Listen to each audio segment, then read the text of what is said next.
the souls that are coming know this, like they know this is coming, and that's part of their dharma. And so I guess that is what the full message that she had said. That's why I was like, I don't want to freak people out. And so when I first heard it, it did take me a little bit to be like, oh my gosh, like this is kind of overwhelming.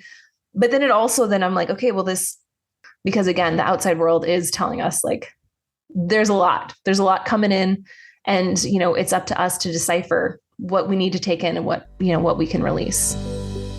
Welcome, beautiful beings, to season 2 of the Cosmic Love Antenna podcast with your host, Harrison Ma. This podcast sets the loving intention of creating the mystical space needed to pull back the layers restricting health, alignment, and love. Now let's walk you home to your cosmic spiritual heart space. Today's episode is a beautiful chat with an equally beautiful woman and soul.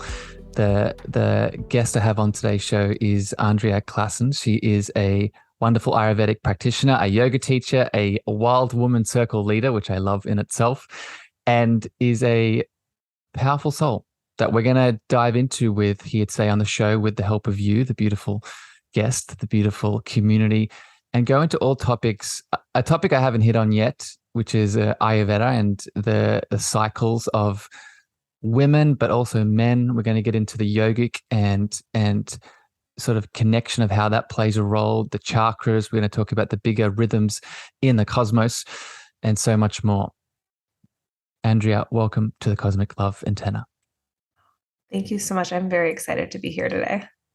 Me too, my friend. I know we were joking before we started recording that we were mixing up time zones, but I think that's always a sign that the universe is saying, do we need to test you? Do we need to test you for this conversation? Do you want to have it? And I think we both made it. So we're here, right? Yes, I love that. I love that. All right. So Andrea, let's get into it, because I have a lot of questions I want to ask you today. And I know you have so much knowledge that I can't wait to share with the tribe and the community that tune into this show week to week. But before we do that, I want to hear a little bit about the soul that you are. And because it's one thing to share our guidance and our mastery with the world, but you are an individual soul behind those tools, right? And I think in many ways, that is the love that really heals. It's not just the tool itself, in this case being Ayurveda today, but it's your essence that you channel through that. So a good way to start this is, how did you end up in the world in working with Ayurveda and the cycles? And what was specifically the pain? Because there's usually a pain or a series of pains that led us into the journey we're in now. What comes up? So when I first discovered Ayurveda, I was on a yoga retreat in the jungles of Costa Rica. That would do it. And the teacher was like, "You're a pitta." And I was like, I don't know what this means, but I'm intrigued. So as soon as the retreat was over, I was like, I'm signing up for my first, 200-hour yoga teacher training program, thinking I would learn about Ayurveda. Learning, you only got a day of that. So, a glimpse. And so I was hungry for more. So that's why I wanted. And then I actually ended up getting pregnant during my first 200-hour training. And so, I was just assuming everything was going to be going back to normal. I was a personal trainer. And so I come from this intense background. And so yoga was kind of that balancing element for me. Very masculine. And the personal training was very masculine, right? Yes, very much so. And I was totally living in that masculine energy. And so, yoga kind of helped find that balance, but it wasn't quite there yet. And then postpartum, after I had my son, I really struggled, like mentally. I'm pretty sure I had some postpartum depression that just didn't get tapped into, that my mom and my parents kept coming up and visiting, and they lived a few hours away. And so I'm sure my mom kind of sensed that energy about myself without wanting to alarm. And so that's where I was like, okay, this is the time I want to step into more with Ayurveda. And this year program came open, and I said, okay, let's do this. So I signed up for Kate Stillman's 1-year Ayurvedic program, and I loved it. And I started healing myself postpartum, from all of this kind of that masculine, this is what it needs to be done. Let me check off the to-do list. Like I should be healed by now. And I wasn't. And so Ayurveda kind of played that healing role for me and helped me kind of loosen or soften my edges. That's kind of what I like to say. And then since then, I just kind of dove even deeper, and I took Katie Silcock's her program for 2 years, and so deepened my studies, and became a 500-hour yoga teacher, trainer last year. And then currently I'm pregnant again this time. And so I'm very excited to kind of really dive into the true Ayurvedic postpartum healing. And that's kind of my journey right now, is just to kind of come full circle in a way that I didn't expect. So that's kind of where I'm at right now. I love it. I think your journey is beautiful, my friend. And I think I shared this with you when we had our pre-chat. I have very, very similar components in my journey. I started as a personal trainer as well. And from a physical male body, I hit that same masculine wall, right? That same just go, be the strong outer layer. And I felt this in your journey, as you were just explaining, this desire and this ultimate sort of, it just bursted out of you, of the feminine, right? The feminine wanting to be seen, the feminine wanting to be felt, the feminine wanting to be expressed. For you, it was yoga and the Ayurveda, but I think this is a theme for everyone, right? If we, and I want to get your perspective on this, I think these two forces inside of us, we can either listen to them in the moment and find that balance, or they're going to come knocking at our door at one point, maybe with a pain teacher to help us see, oh, we need to bring some balance here, and you need to feel the thing that needs to be felt. Does that resonate with you, my friend? Oh, yeah. I mean, the first time when I was pregnant with my son, I felt like embarrassed that I was pregnant. And I'm like, because again, this training background, I was like, oh, what is happening with my body? It's changing and growing a human. And so I think that, like, for me, something broke in terms of like, okay, this time around, I'm like, this is not how it's supposed to be. Like, I've totally, I'm like, I want to take the maternity pictures in the flowing dress, which I would never have even thought of the last time. And so for me, it's just that kind of that crack of like, and what I found, because I've also find this interesting that you're, coming from that training background too, is I've met a lot of personal trainers who kind of have come to this evolution. Yeah. I think a lot of it is us getting to work with so many people just one-on-one, and really seeing it's not the physical body. It's often what's inside is what people are craving. And that's kind of the stuff that I love to do as a trainer. Is I liked the inside part, not just like, do more squats, do more bent over rows. I liked, no, tell me more, like break me open, bring me into your soul. What are you thinking? So that's kind of where I find a lot of trainers that have shifted work. That was their, we like that stuff. We like to go deep with people. It's so funny you share that. I've shared this on the podcast before, but that's exactly what I did too. I was the personal trainer at the gym that would be setting up, doing the sets, and then in between the sets, I'd be asking each client, "Oh, so what's happening on the weekend with your relationships? How's your heart feeling? Like, do you feel angry? Do you feel sad? What's your connection to a higher power?" Like I couldn't help myself. It's funny looking back on it now, and I teach this all the time. The physical body is the last place a mental, emotional, or spiritual challenge will show up.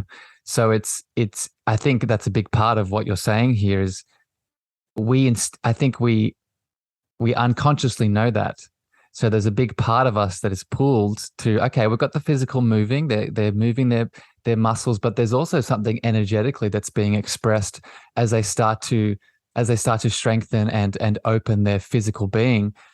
Now the other parts of them are opening up, so we can lean into that, right? Totally. I mean, that's why I think dance and, like yoga, where yoga can crack people open too, because people are moving in a nonlinear way where they're like, what's going on? I have stuck energy that is now opening, and I'm willing to look at it. Let's talk about that, because that was one of my questions here. So let's jump to that. Let's talk about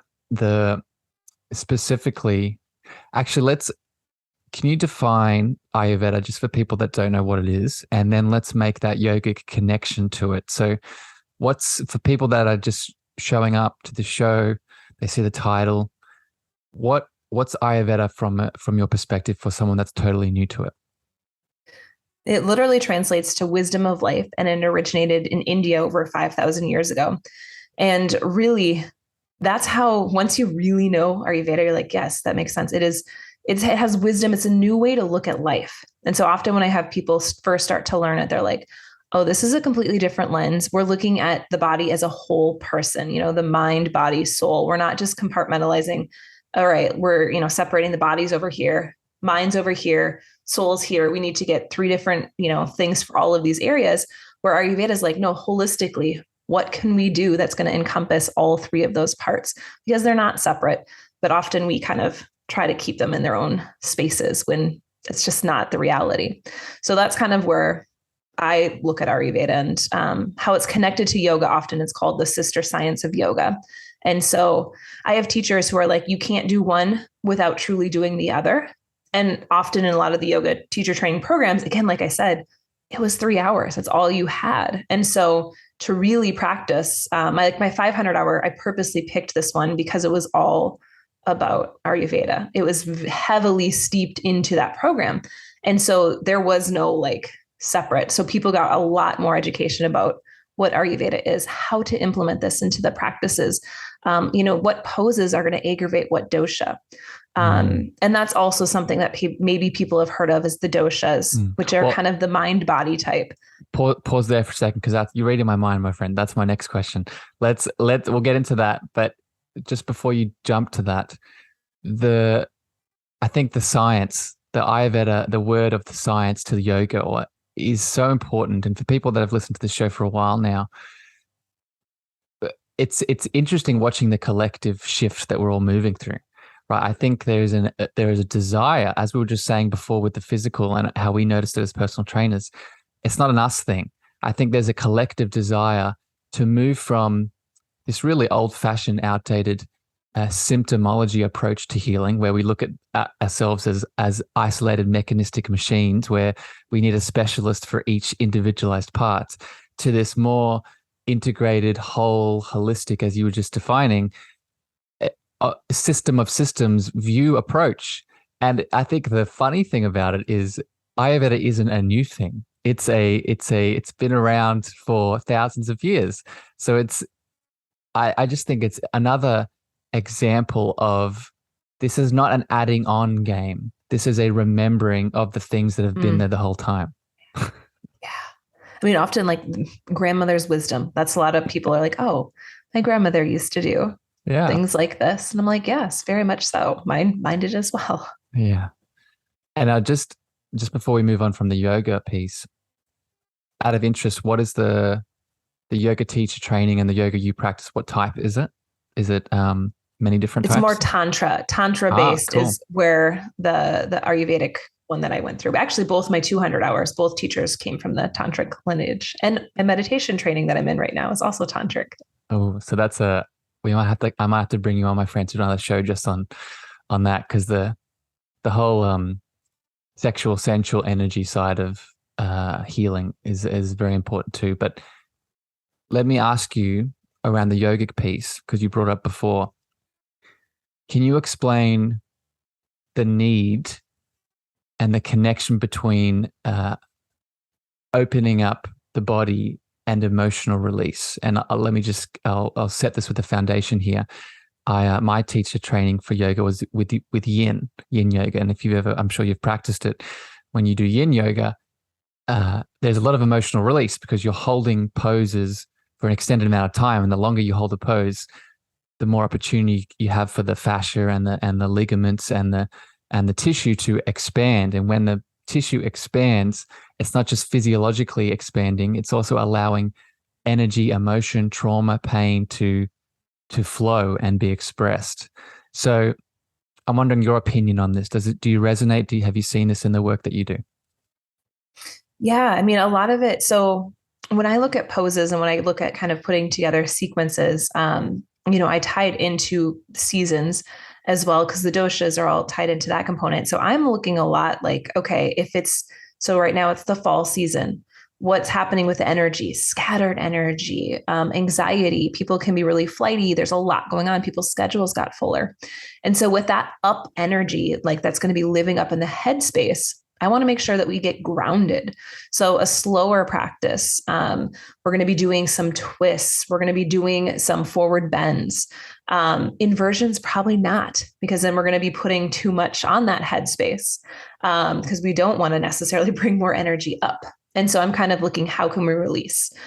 So like Malasana, great pose, like down and out. What can we release? The Apana, Apana Vayu is what we're really focused on. And so I'm kind of looking at those type of poses when I'm putting together things. And I often love to use sound in class. And I'm in Minnesota, which the state can be kind of more mild mannered. And so I always tell people, I'm like, please, I'm inviting you, make the noise. And I'll just be like, ah. And then sometimes people will actually do it and release in a twist, because often we have that stuff that's stuck.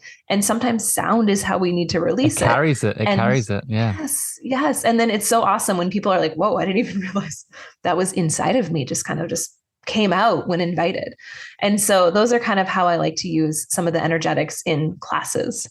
I love it. And for people, for the beautiful tribe listening, with that vocal expression within a yoga pose and the release, I would also add another layer there because I've done a lot of inner child episodes, my friend, and I'm sure maybe you've delved into that world yourself.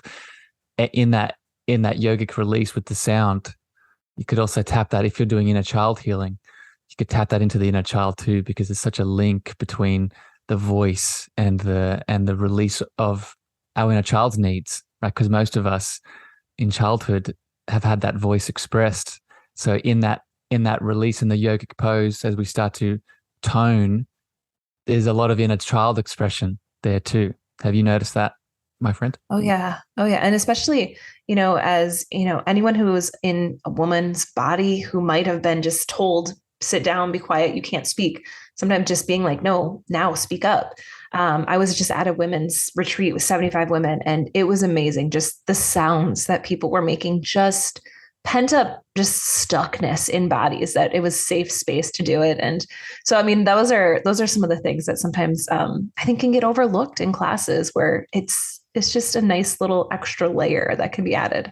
Oh, that tribe. I just got images as you were saying that. That would have been such a powerful experience. Just, yeah. Anyway, as soon as you said it, I got a huge image in my third eye of imagining, and the tonal. I think we often forget that our tone is not just good for us, right? When we're in a collective with people, it heals others as well. Yeah, at the very least, we're an example of what is possible. Anyway, let's keep moving here, my friend. I want to talk about a question bubbled up around the cycles and tuning into knowing how to work out what that is. But let's maybe answer first, what are the doshas? And then we can go into that. So for people new to Ayurveda, what are the doshas and how would you define them? Yeah. So the doshas are a mind body type, but they're also tied to the seasons. They're also tied to a time of day and a time of life. And so sometimes they can get really oversimplified, but it's really a deep process. And I look at the doshas in terms of the gunas, or qualities. And so when I teach people, that's kind of what I tap into to really grasp them. But for the sake of today, it's just going to be easier to talk in the broader sense. But if people want to go deeper, I would definitely recommend looking into the gunas under each of those doshas. So the doshas, there's 3 of them: Vata, Pitta, and Kapha. And so they're all associated, like right now in the fall season is the Vata time of the year. And so what it looks like in balance, super creative time of the year. People usually, if you are kind of in the Vata in nature, you can be really mobile, but sometimes out of balance, too mobile. And routines are often kind of the thing that I have Vata doshas focus on, is getting back into routines to stay in balance, because out of balance, they can get scattered. They can, be talking on their phones, asking their friend, oh, I can't find my phone. I got to go, but where's my phone? Even though they're talking on it. Like, those are the distracted side of that Vata dosha. And then the Pitta is in the summer season. So Pitta is heat, it's fire. And so with the Pitta, in nature, they're like the CEOs. They're the to-do list people. They are on top of their stuff. They're the ones who have the clipboards, make the list, and can really stay focused. Out of balance, they're going to be too hyper-focused and often can get burnt out, overwhelmed. We think of all of like the acid reflux, inflammation in the body, all those fiery things, those are related to that pitta element typically. So that's kind of the flip side of that pitta. And then the last one, kapha, which is going to be during the spring season. And the kapha imbalance, I always call them like the mama earths, because they're the ones you're like, I just want to give you a hug. I don't know why, because they're just such a grounded energy presence. And they're, in balance, they're the givers. They love to just give. Now, out of balance, they're not always the best at receiving. And so sometimes they get stuck and stagnant. So like a Netflix and chill, because they just can't get themselves going, because maybe they just gave way too much of themselves. And then they're not having those tools to balance back in. So that's kind of the flip side of the kapha. So thank you for that outline, my friend. Yeah. Do we as individuals, cycle out through them, all of them throughout the season? So as the seasons change, you use me as an example, I will shift into, because it's going into summer here in Australia, I'm shifting into that. Was a pitta? The pitta, yeah. So how do so as someone who is shifting into that, what would you advise? What's the best sort of preparation to allow that cycle shift to occur? So here's what I would preface with. So with the doshas, so we all have a prakriti, which is the dosha that we're born. And then we have a vikriti, which can be our out of balance dosha. So our prakriti will never change. It should always be the same. So for me, I'm a pitta. Like I was born a pitta, like that won't change. My vikriti though, I tend to go out more in vata. I know I don't like it when I go out in my pitta, and I know very much when I do, probably from my years of personal training. I was very much probably out of balance. And so now I don't mind if my vata goes out, which then I have to be careful with. So I'm always monitoring my vata. Now my kapha, I don't have to worry about my kapha. What does that monitoring look like? Because that's the piece I want to sort of underline. Yeah. So for me, again, the kapha is one that I really don't worry about. And this is for most people. We're going to have that one dosha where we're like, yep, one of those everything I just described, that doesn't really resonate with me. That means that's probably the one you have the least amount in. You probably don't have to worry about going out in that. Now, for example, that kapha season is the spring season. I might pay a little more attention to it, but in general, I'm not really needing to worry about balancing that, even in the season that dosha is in. So do you know your prakriti by any chance? Okay. Because I was like, so for example, we'll pretend you're pitta. So if you're a pitta and you're going into pitta season, so what you're going to really want to pay attention to and monitor is probably that pitta dosha, because you're going to be more prone to going out of balance, which could look like all of the hot, spicy foods, alcohol, caffeine, all of those things are going to inflame that pitta. It's going to stoke those fires. And then it can lead to people, having the sharp tongues. They can get quick to judge, kind of the flip side, or the kind of the shadow side of yourself starts to come out, because you're like, oh, that's not me. But your lifestyle is fueling that. And then to find that balance, opposites heal in Ayurveda. So like increases like, opposites heal. So if we're thinking, okay, we're coming into this fiery season, what do I need to do to stay cool? So that can look like cooling pranayama breath. That can look like a restorative yoga class, not heated. So again, that heated, if you go to a hot yoga class in the hot summer, it's going to throw you off of balance. And so you're kind of just looking at, and you might be drawn to it. Often we're drawn to the thing that sometimes tips us further out of balance, even though we know this isn't good for us. That's why I said I have to monitor that vata side of me, because my vata is like, I don't need to do routines. I'll skip my morning routine today. And then as soon as that happens once, sometimes happens twice. And then what do you know? It's been 2 weeks, haven't done my meditation practice, haven't done my morning pranayama. And now I'm feeling really out of balance. And so that's how those slowly trickle in. And so that's why, for me, monitoring that vata, and that's how I kind of do it. And so for you, if that pitta was the fire, where can you make sure you're staying cool versus inflaming and stoking those hot fires? So it brings up a few things in me, my friend. First of all, it shows that it's so easy. I know for me, and maybe people can listen to this, can relate to this. It's so easy for us to get into that routine that you're talking about and stay fixed, because there's safety, right? There's safety in being in a fixed routine. You're like, okay, I've controlled every possible outcome here, and I'm okay, I'm good. And in this highly traumatizing world that we all live in, this is a very easy state to get in, or I find myself in it all the time. However, I think Ayurveda really opens up that flow, right? It helps you see that you can still be safe, you can still be abundant, you can still be expressive, you can still be all the things you want within the safety, but also be shifting, also be cycling, right? And I think, and I'll just add to what you're saying, and maybe you can validate this for me.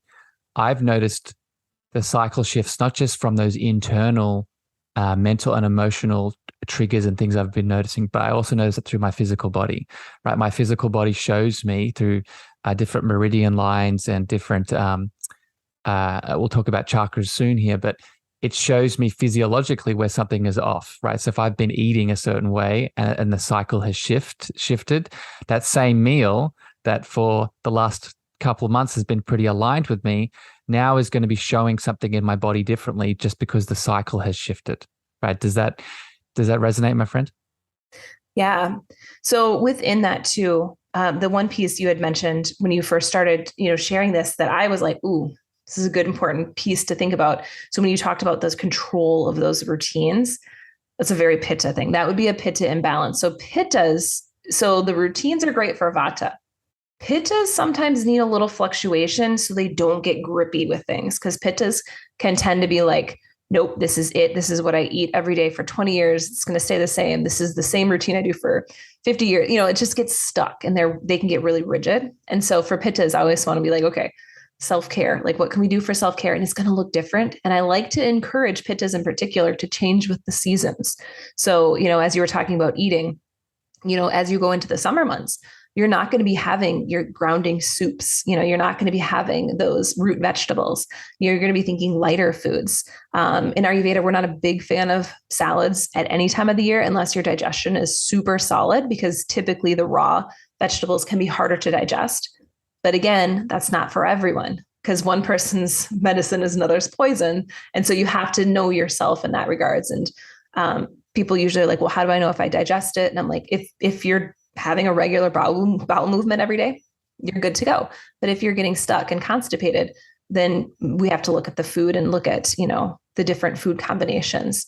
So that's one of the things I think for the routines, that you have to adjust according to the season. And then the vatas, though, you want to make sure you're still doing the same thing all throughout that season. And the kaphas, they like to start the year with movement. Is kind of how I keep kaphas in balance, is they need some sort of movement to not get stuck and stagnant. I love it. And in case anyone missed that with the bowel movements, I would highly encourage people, if you're not doing this already, and I know this might sound crude to some listeners, but I just want you to lean in. The best way, and I always share this example, how do you think we monitored our internal system before we had all these powerful diagnostic machines, right? How practitioners would work out what's going on internally is looking at what comes out of the body, right? Both in your number ones and your number twos, to say it very politely. So I would just encourage people. One of the ways that I look into my cycles is through bowel movements, is through going to the bathroom, because that shows you what's happening internally, right? My friend, I want to shift now into another big topic here around cycles that I know you have a lot of knowledge in. And it's something I haven't talked about too much on the show.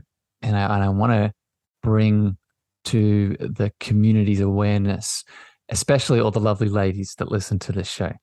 And it is the emphasis on the menstrual cycle, and how this cycle is something that is so heavily overlooked in the mainstream collective view. And we both talked about our history as personal trainers.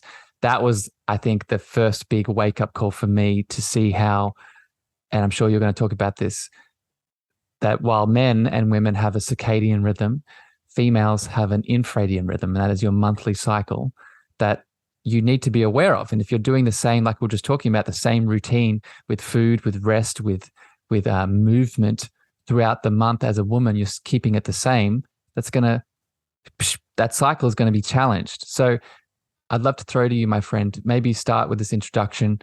Why is the menstrual cycle so important to be mindful of in the feminine body as we start to move towards balance? Yeah. So the menstrual cycle is the fifth vital sign, and it's often one that gets overlooked by so many of us. And just as you were talking about with bowel movements, checking out what's going on during your actual bleed is also very important. Because what I look at in Ayurveda, all of the menstrual phases are associated with the dosha as well. And so often when I can say, I'm like, oh, we're getting quarter-sized clots, for example, I'm like, that's actually a doctor appointment. And people are like, wait, what? We don't know these things. And doctors don't necessarily even tell you at your regular appointments. And so I'm like, yeah, that's a sign that we have some clotting going on throughout the body somewhere. And so, really paying attention to what is normal for you. And then we can adjust from there. So if we talk about like in Ayurveda, it's a slightly different than a Western take on the cycle. As in some things, I think in Ayurveda they're a little bit more specific, but they have 5,000 years of wisdom behind it. And so bleeding phase should be about 3 to 4 days of bleed. And then if you're bleeding heavily for about 7 days, that would be one where you're like, hey, I might need to talk to a holistic practitioner to kind of help, ease that back in, because 4 to 5 days, some people are like, whoa, that's crazy. I'm at 7 to 8. And that's really long. And that's a lot of days of your month. If you're bleeding for 8 days a month, that's a long time. Especially if you're having cramps and PMS and bloating and all of the other things that can come with the menstrual phase. And the times typically that you're having that is late luteal into that bleeding phase. So if we're going to talk about, let me just kind of back up and go through those 4 phases quick in case people are brand new to like working with the phases. And so Andrea, just before you do it, just for the men listening, right? This is just as important for you as it is for the females, because if you have a female in your life, which is everyone, if you have a mother, right? If you're aware of these cycles that you're about to explain, then your relationships enhance, right? If you understand where, even if the person is premenstrual or menopausal, they still have a degree of, if you can understand this flow, then your relationship flow increases, right? So I want to just, for the men that might be switching off, just tune in as well. Keep going. Yeah. No, my husband is like, he now understands the phases and is like, he could kind of know where I'm at. And he's like, okay, like, let's not have arguments, because I am more argumentative during that late luteal phase. And he learned that. And so we've learned not a great time to have conversations. So this is when I'll break it down from the start, is the follicular phase. So the follicular phase is typically days 7 through 12, 15. It's going to vary for your own cycle. And so days, you're usually having the best energy at this time. You're usually feeling, pretty in flow with life. This is the time most people are like, yeah, I'm rocking. Then comes the ovulation phase, which is usually, again, it's going to be different for everyone, but we'll say day 15 through 17. It's short. This is a short phase. Now with this phase, some people, if you have endometriosis, this can be a painful time. So these are times where, again, some people feel great. Others are like, I have cramps again. I don't feel great, because we're dealing with some other things going on in your cycle. And so I don't always encourage that time for workouts. So typically the follicular phase is when people can do the boot camp, feel really strong in their bodies. Ovulation, as long as you don't have endo, and those can be fine too. If you have endometriosis or PCOS, sometimes those cramps can be debilitating. And so taking the time to rest rather than sometimes it's easy on social media to post ovulation, everyone should feel this way, when it's not necessarily true. So honoring what's in for your body, I think, is key there. And then during that luteal phase, I like to break up the luteal phase into 2 chunks, because usually the first half of the luteal phase, most people feel really good. This is also the longest phase of our cycle. So it's days 17 through 28, if you have a 28-day cycle. And so you feel great. You'll have, I call them crunchy days. You'll have that day where you're like, yep, it switched. Things have switched for me. Let's say like day 25 is usually mine, and things switch and I just feel, yep, my workouts need to change. I need to take a break from social media. I get more judgmental towards myself, towards other. I just need to have some more self-care built into my schedule. If I can reduce the load, like podcast interviews, not a great time to do at that phase for myself. Not a great time to overload my schedule with one-on-one clients either, because I'm just depleted. You feel a little bit more tired. And then you go into that bleeding phase, which are day 1 through 7-ish of your cycle. And this is the time again where if you're slowing down, your intuition is really high at this point. And so making that space to meditate, making space to have that time for yourself in the morning. So you can tap into that intuition that's coming through. And sometimes it doesn't happen, which means we might have pushed a little bit too hard when we shouldn't have earlier in the cycle. And it's often one that I see, like it's the Vata phase of the cycle. And so I do have people who are like, I feel really good when I'm bleeding. Can I go do my hardcore workout? Can I do, I want to go run that race. And I'm like, well, no, that's the Vata. You probably have a little bit of a Vata imbalance going on. So the Vata is trying to get you to go. But then what happens the next cycle? Often cramps, bloating, PMS. And you're like, oh, I do not feel good. And so I always reflect, okay, why do we have that? Let's look back at the last 30 to 60 days. What were our habits like? Did we honor our cycle? Did we have more caffeine than usual? Did we have more alcohol than usual? Processed foods? All of those will play a factor into the cramps, the bloating, the PMS that we sometimes feel. Well done, my friend. That was such a concise little masterclass there of that whole subject, right? And if you were listening to that, right, I want to go back to what you said at the very start. This is why it's a vital sign, right? This is why you said it's a vital sign, because let me be very clear here with all the lovely ladies listening. If there is pain, if there is dis-ease, if there is a challenge within these cycles, this is not saying you are broken. This is not saying you are flawed.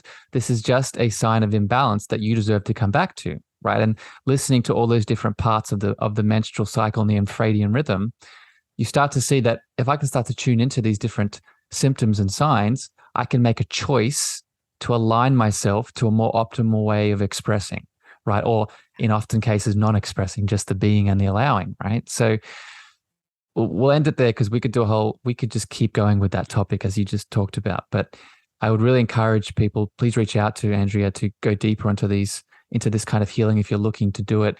I'd also recommend a resource. This was a book that got me into this world, and I'm sure you're aware of it, my friend. It's Alyssa Vitti's work. Her book is called In the Flow. Are you aware of it? It's a great book. Yeah, her work, and it came into my world as a personal trainer. I was like, oh, this makes so much sense. This aligns. So I would definitely push people in her direction too, and it's a good place to start. And I will make one more suggestion, because this book is really good. If anyone's got PCOS or endometriosis or any of those issues, Dr. Aviva Ram has a really good one called Hormone Intelligence. And that one is also another one that I've recommended to a few clients, and they're like, this is amazing. Like they can, start there and just kind of dive into your particular need if you want to have a good resource there. Yeah, I love it. And I just want to emphasize, tune in, feel, and make a shift, right? You're so much more powerful than the victim that you might feel like you are, right? And I've been there myself. So it's just, it's why I wanted to do this conversation. Let's shift here, my friend. I have a couple more questions I want to get into with you before I let you go. I want to come back to the sort of energetic system. And I'm wondering your perspective on, I've done a lot of shows on the chakra system and the energy centers. And I know that chakras play a big role in the yogic world, and they play a big role in the Ayurvedic world. So I'm wondering, I know this is a whole other topic in itself, and there's many things we could say, but I'm wondering what comes up for someone that is maybe chakra aware, they're attuned to their different energy centers. How do they play a role in sort of Ayurvedic cycle system? Yeah. So if we kind of think about the chakras, and we think about those root, the base. So if we think about them in terms of the doshas, the grounded doshas, that kapha dosha when they're in balance. And so we're kind of building up from there. So, you got your bottom chakras are going to be related to that kapha. The middle is going to be the pitta, and the upper is going to be that vata. And so if you kind of think about it in a very just like simple manner, you can kind of see, okay, that makes sense. So if you're feeling like, man, I'm really struggling with, connecting to my creativity, connecting to my intuition. I'm feeling a little scattered, really tuning in. Okay. Like, is my third eye open, crown chakra? How are we working here? Do I have a vata imbalance going on that I need to kind of clean up because I feel a little lost? Now for this one, starting with we often like to work with the root and working with the base to feel grounded. Because if we're not rooted and grounded, then it's really hard to tap into that intuition anyway. And so, yes. And so if you don't have those practices built in, there's no way that energy is going to flow up and you're not going to be able to see correctly. Question for you, as a practitioner to another practitioner, I've noticed that just statistically, 9 out of 10 people, if there's going to be a challenge somewhere, if there's going to be a blockage or a need for awareness and clearing and releasing and attunement, it's going to be in the root or that sacral space. Do you notice that as well?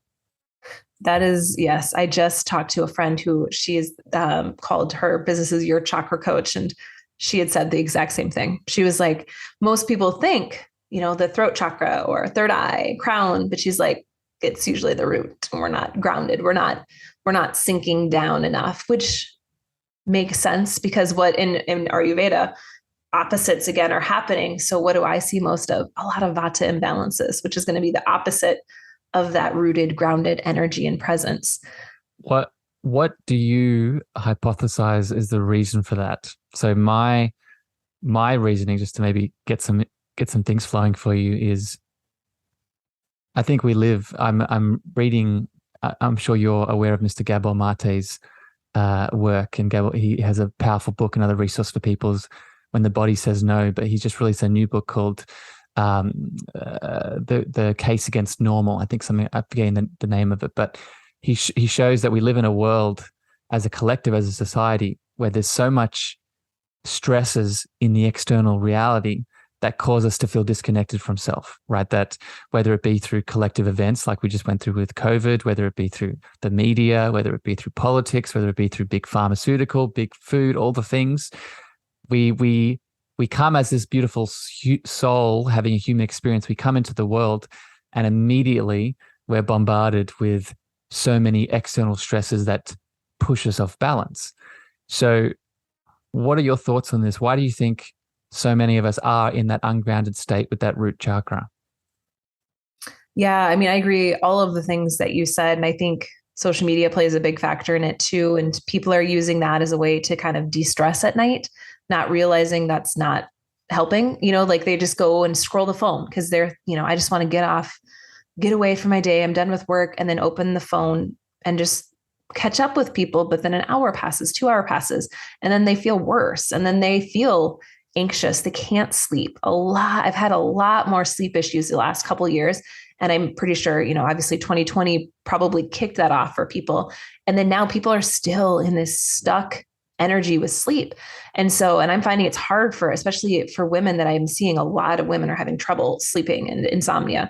They've never had these issues before. And all of a sudden, it's just a lot on people's plates. And also what I'm seeing, because I primarily work with women, and I'm having a lot of people, like, they were okay during 2020, 2021. And then now, okay, stuff is opening up, stuff is going back to normal, but their loads haven't changed. Now, suddenly we're working more. Kids now are in school potentially, and we're picking kids up. Work is shifted a little bit in their demands. And then partner at home is not helping at all. And it's just a lot getting dumped, I'm seeing on, women's plates in particular. And they're struggling with that. And I think that's too, like, how can you connect with yourself when you have all of these spinning plates? Like, that's also where it's hard. There's no way I'm not going to be like, hey, so I wrote a book called Divine Body Wisdom, and it's all about connecting in. And that's a big part of my message. How do you tune in? But how do you reach someone who they're spinning so many plates? So that's really hard for people to do. And so that's where I'm really focused on helping people. Like, how can we tune in? Okay, 10 minutes. That's all I'm asking you. Just give me 10 minutes. What are you going to do? Set a timer. I like to do a 2 o'clock, 2 o'clock, 3 o'clock, whatever time works for you. Every day, pause, step away from your work.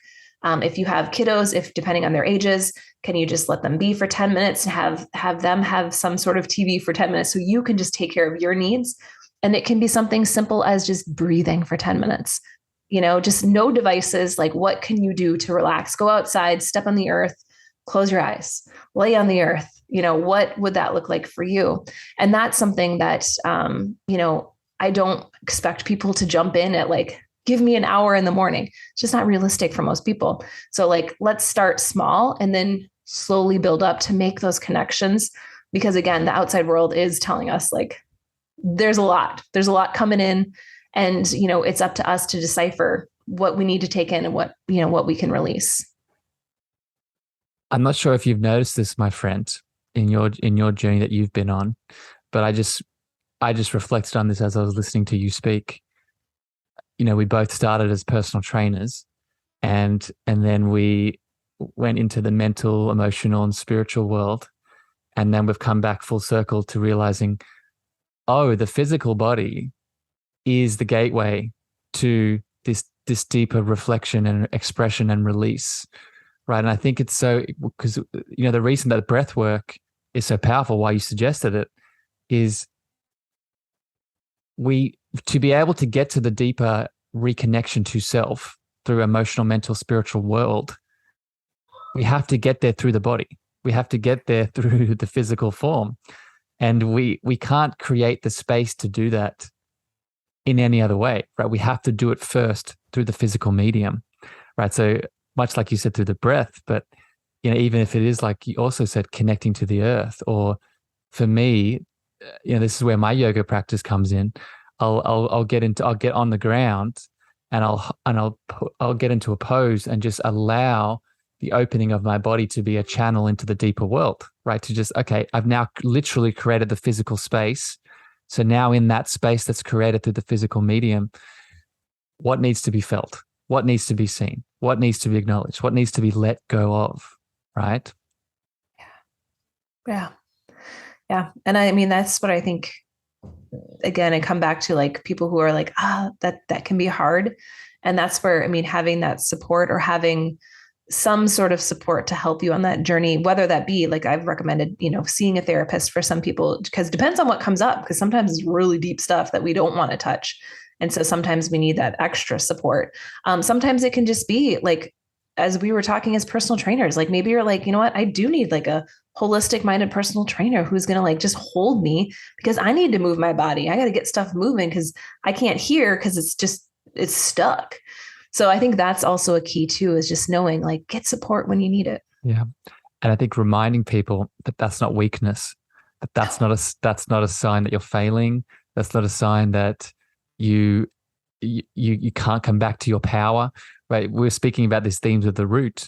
What is another theme of the root chakra? It is tribe. It is community. It is family, right? So when you allow yourself, as you're beautifully highlighting, to be received and seen and heard by another person, that is you connecting deeper to yourself. Because yes, we are a powerful spiritual being and soul, but we're also a human being. And that human being has evolved for thousands of years, not in these little boxes that we all live in now, but we've lived in tribes. We've lived in communities, right? Yeah. Yeah. Oh, receive. I think receiving, that one is one of the ones that I worked on this year. Was kind of one of my words, is receive. Like, how can I do that? And then that made me think of the women's retreat. And we had this exercise, which this maybe would be accessible, but there was a group of 4. So each of us got in a group of 4, and we all practiced giving the person what they needed, whether it be just, some energetic Reiki, hands on the body, just whatever we intuitively thought this person needed. And when it was my turn, I just, I laid and I was like, what do I need? I'm like, I really just need to work on receiving. And so, all my people did. And I didn't realize my body was like, so like kind of wound up, or just the energy it felt from being with so many women. And they all just put their hand on me and just held it in one spot. And I was like, oh my God, I just sat and I received, and I just felt my whole body melt and relax. And I truly worked on just, okay, be here, receive. And it was one of the hardest things that I've had to do, because it's not my nature just to receive. I like to give back. Based. Yes. I think both of us probably do, based on what we do for a living, but that's where you're like, okay, on the flip side, can I just take and receive? And it was so, it was so nourishing, and it was only 5 minutes, but it was still like, you're like, wow, that was refreshing. So sometimes it can be something as simple as that, where you're like, okay, this is how I can start to practice. And for the superheroes out there, myself included, reminding yourself that in that act of pure receivership, that allows you to give more, right? When you just allow yourself to be filled in all the ways, that then you're filling up your love cup, right? That then allows you to go out. So you can just have it, right? Andrea, that last question I want to hit on here before we wrap up, I want to get your perspective on this. We've talked about the individual cycles, the daily cycles, the monthly cycles, the seasonal cycles. I'm wondering your perspective on, and I just want to hear whatever comes up, because I don't expect you to be totally aware of all this. I just want to hear your human response, right?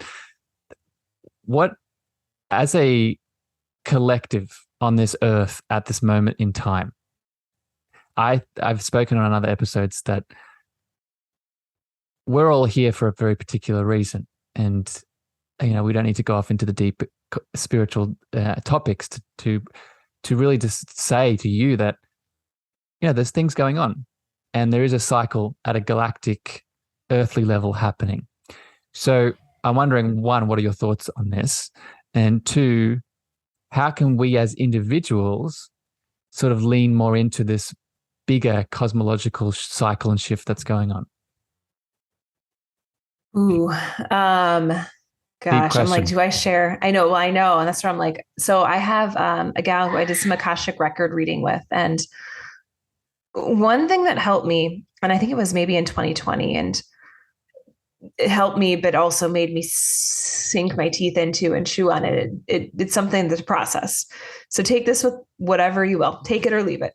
But she was like, the earth has its own cycle, and it has its own evolution. And no matter what we do, I mean, obviously we want to live the best that we can. The earth still has its time to birth and to die. And so based on her teachings to me, or what she said, I would say the earth is probably in a luteal phase right now. And what we do is we work on just letting go and non-grasping, non-attachment. Those are some of the things that you kind of want to work on at that phase. And what can you release, like preparing to release, whatever that might look like in your life. And so that's where that's what comes up. And I think that's all I'll say, because I don't want to freak people out. I mean, like, I got some deep stuff from this guy that I was like, okay. And she was like, yeah, just take this, just chew on it. Well, give me a couple tidbits, because I can feel what you're about to say, but let's drop a couple, and you're not going to freak people out, because my audience, my tribe, I talk about all this stuff all the time. So you're all good. Just give us a little bit. Well, she said basically the earth cycle, we're towards the end of this phase of the earth. And she said our souls came here knowing this. Now for us, we're probably okay. My son, he was 6. His generation, he could be okay. Grandchildren, that generation, that would be the one that you're like, might not be. Then I was just like, wow, this is a lot to chew on, because I'm like, now obviously I'm bringing another soul into this earth. And I'm like, and she was like, but don't feel bad. She's like, the souls that are coming know this, like they know this is coming, and that's part of their dharma. And so I guess that is what the full message that she had said. That's why I was like, I don't want to freak people out. And so when I first heard it, it did take me a little bit to be like, oh my gosh, like this is kind of overwhelming. But then I'm like, okay, well, seeing what I'm seeing and what has been unfolding, I was like, it does seem that way. So I love it. Thank you for sharing that, my friend. And what I would add is I think she's 100% correct. And we have all the power to change that. And this is why. So so happy you shared this, because this is, I doing this show, and this is why I wanted to ask you, I keep seeing these same themes. Other beautiful light workers like yourself are sharing these same intuitive. I just did a show a couple of weeks ago that's going to come out later on the 3D to 5D shift that's happening, or some people call it the new earth, or something like this. There's this same name for the same thing that you just talked about, right? This big transition that the earth is going through. And the thing that often most of us don't see within this shift is our connection to it, right? We just talked about the chakra system, and maybe this is new to you, my friend, but within my deeper sort of exploration of the chakra system, we actually have we have chakras below the root, but there's one chakra in particular that's called the earth heart chakra that is in the earth, that is connected to us. So the reason I explain this is, yes, the earth is going through this cycle, but us as the individual, we have all the power in the world to help her and thus us. So what I would suggest to people listening, not only don't get freaked out about what Andrea is beautifully explaining here, ask yourself, what can I do to help with this transition? What can I do? We talked about the menstrual cycle of the female and how being a man, you can support that. It's the same relationship dynamic that we have with the earth, right? How can we support her through her transition so it not only supports everything that's happening on the earth through her being, but then in turn supports us, right? So does that make sense, my friend, what I'm saying? Yeah, I mean, and she had said too, based on how we continue to live, like it's either going to happen faster or slower. Yeah. So she's like, we do have that. I mean, that power is within our grasp. It's just a matter of people taking it seriously and, realizing like we are either helping her or making it go a little bit quicker than she wants to. Yeah, I love it. My friend, I love the work that you're doing in the world, and I love your powerful passion and soul.